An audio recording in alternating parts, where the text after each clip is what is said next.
We'll guide you through how to fix the Microsoft Store not working. If you find this useful, then please consider subscribing and liking the video. This can be a really annoying problem as it means you're unable to go and download apps. So let's go and get some different fixes you can try.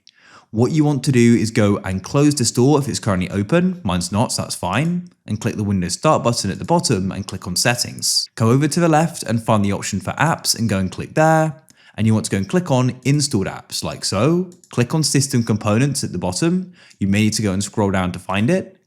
In here, go and find Microsoft Store. Click the three dots to the right and click on Advanced Options.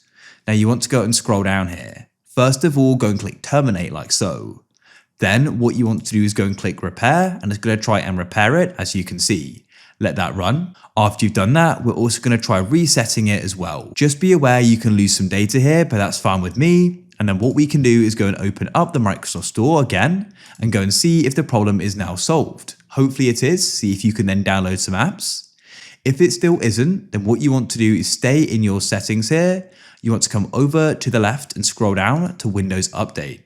And you want to go and click on it, check for updates. If there are any available, go and do them, as sometimes an update will go and fix the problem with it not working. And if that still hasn't worked, then what you want to do is come to the bottom, click the Windows Start button and press the power button to the right, and you can go and restart your system. And that'll hopefully solve it.